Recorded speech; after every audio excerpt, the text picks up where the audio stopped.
Next scheme है production linked scheme, जिसको short में PLI बोलते हैं। Production linked scheme 2.0 for IT hardware. Production linked scheme PLI 2.0 for IT hardware. ये news में क्यों है? Government recently approved 27 manufacturers under PLI scheme, production linked scheme 2.0 for IT hardware. तो government ने अभी हाल में 27 मैन्युफैक्चरर्स को अप्रूवल दिया है इस PLI स्कीम के अंदर। इसके कुछ क्विक फैक्ट्स देखते हैं। पर्पस क्या है इसका? To boost domestic manufacturing and attract large investments in the value chain. So domestic manufacturing को बूस्ट करना पर्पस है और लार्ज इन्वेस्टमेंट्स को अट्रैक्ट करना। सेंट्रल सेक्टर स्कीम है ये। इंसेंटिव पीरियड कितना है इसका? 6 ईयर्स ड्यूरिंग स्कीम टेन्योर। जो स्कीम टेन्योर है उसका 6 ईयर्स है इसका incentive period. Project management agency कौन है? IFCI का फुल फॉर्म है industrial finance corporation of India. इसको प्रोजेक्ट मैनेजमेंट एजेंसी कौन है इस प्रोडक्शन लिंक्ड स्कीम का? IFCI का फुल फॉर्म क्या है? Industrial finance corporation of India. Objective क्या है? Through financial incentives boost domestic manufacturing and attract large investments in the value chain. Financial incentives के थ्रू बूस्ट करना है डोमेस्टिक मैन्युफैक्चरिंग को और अट्रैक्ट करना है लार्ज इन्वेस्टमेंट्स को in the value chain. Salient feature में बैकग्राउंड क्या है? PLI 2.0 scheme for IT hardware doubled the outlay while also enhancing the incentive and tenure as compare to PLI 1.0 which was launched in 2021। So देखो production linked scheme जो है 1.0 ये launch किया गया था कब? ये लॉन्च किया गया था 2021 में। तो PLI 2.0 स्कीम जो है so that is for hardware double the outlay, मतलब जो खर्चा उस समय लगा था उसका डबल कर देना है, while also enhancing the incentive and tenure as compare to PLI 1.0।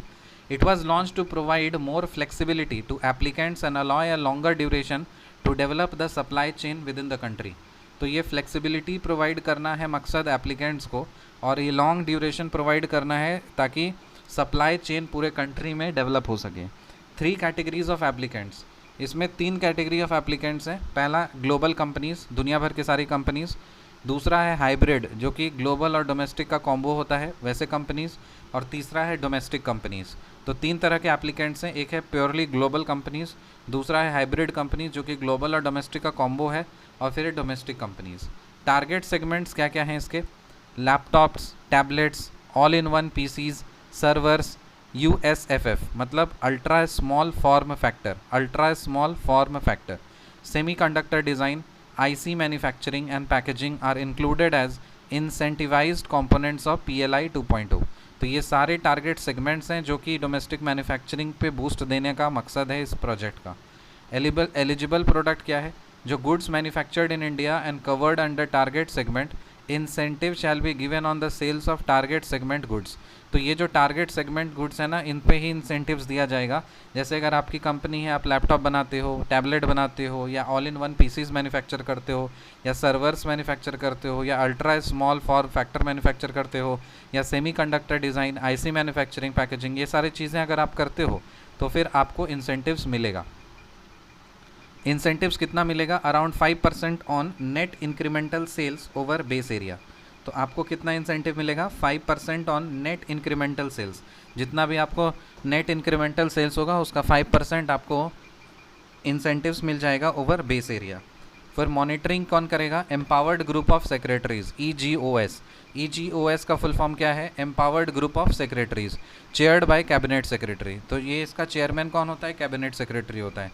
तो देखो कैबिनेट सेक्रेटरी पे कितना ज़्यादा रिस्पॉन्सिबिलिटी दे देते हैं, सारा चीज़ हैंडल करते हैं। So empowered group of secretaries chaired by cabinet secretary. तो ये PL 2.0 स्कीम है। See you in the next video, till then bye.